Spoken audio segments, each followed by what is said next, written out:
Well, aside from working with Bryan Cranston, my attraction to the opportunity to play Cleo Trumbo is the fact that these stories need to be told, and I think that it's a story that I would like to see. I think it's frightening how little history people are aware of in terms of, including myself. I'd heard of the Hollywood 10, but I wasn't really sure what it was referring to specifically, historically. And the human drama behind history is shocking usually because it tends to just sort of become glossed over as a cautionary tale, but the humanity behind the caution is what interests me.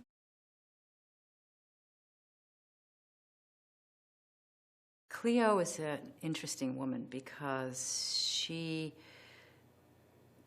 in some ways, could have and should have and would have been a film actress in terms of her looks and her charm and her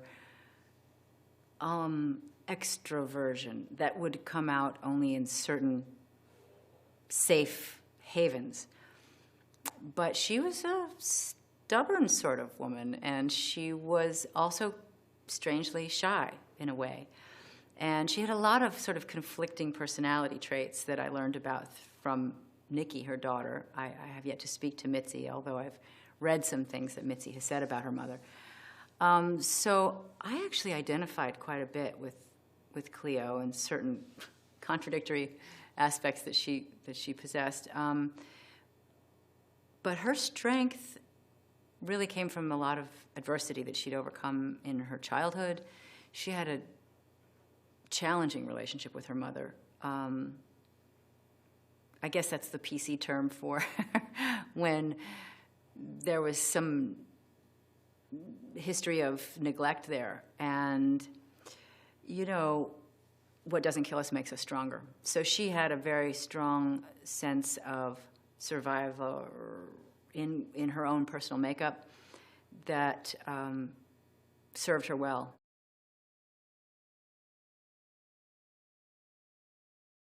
I think this story is very relevant and will always be relevant because the definition of patriotism can be hijacked by any group that's in charge at any one time. And patriotism is actually a subjective version of truth.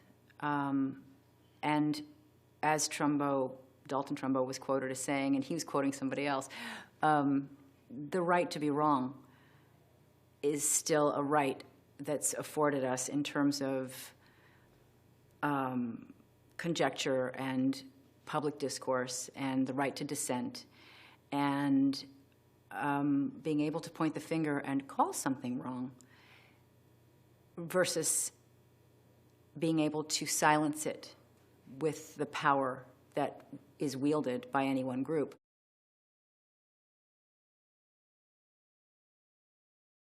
Jay Roach is, to me, he's unique.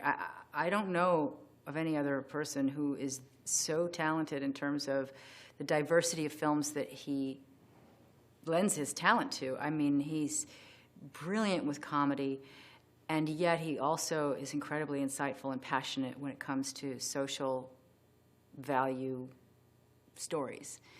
I loved Game Change. I loved Recount. I don't think there's a Jay Roach film that I have seen that I haven't loved. So I'm delighted to be working with him and for him. Now, I also have to say, I think he's the nicest human being I've ever met, let alone worked around and then worked for. I know it sounds funny to work for somebody, but I like to see my director as that because it just helps me do my job. So I pinch myself every day that I get to be bringing what I have to offer to somebody who makes every single person feel valued for what they bring to work. And to me, that's the definition of love. When you encourage people to bring their best, what more is there to do in life? I mean, go Jay. He's great.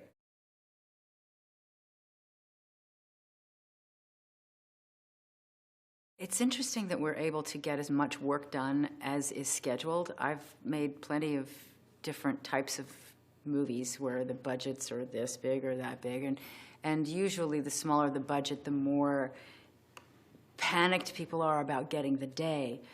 But the spirits are so positive on this film. Everybody's so glad to be coming to work because the story is, if I may be so bold as to give it this adjective, but I think it's a very noble opportunity for everybody to participate in, you know, to honor the struggle that Dalton Trumbo and his family went through as an example of many people's struggle. It's important, and it's wonderful to be a part of something that, well, everybody can feel it. Everybody's grateful to be working on this. It redeems some other credits in our resumes, you know. It's all good.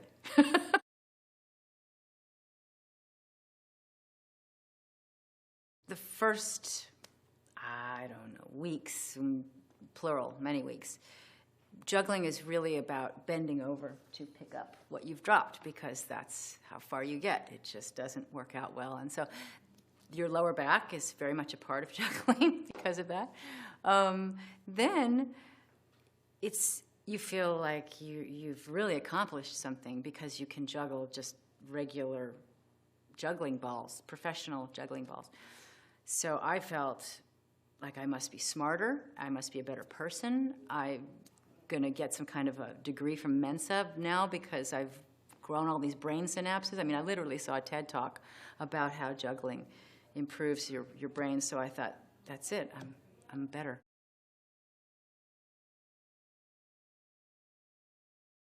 Cleo is an amazing woman. Cleo had a show business childhood background,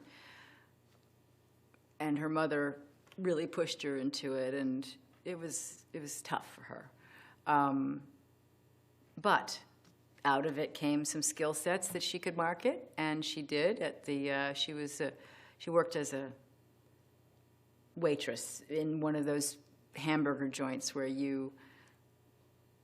I don't know if they had roller skates or what, but it was in that ilk where there was some performance art involved in serving the food.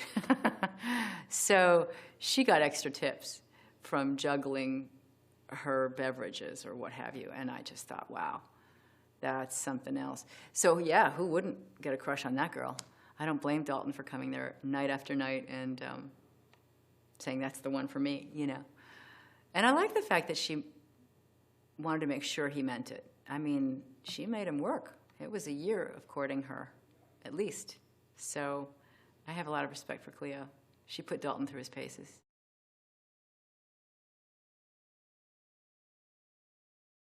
It was wonderful to work with all the young people that played the children in the film. We were very blessed or gifted or got lucky or whatever that is, where we had very gifted casting people who found these wonderful souls. These kids are just great. And I can give their parents the credit. But at the same time, how much is nature, how much is nurture? I don't know. My kid's 21 and I still don't know.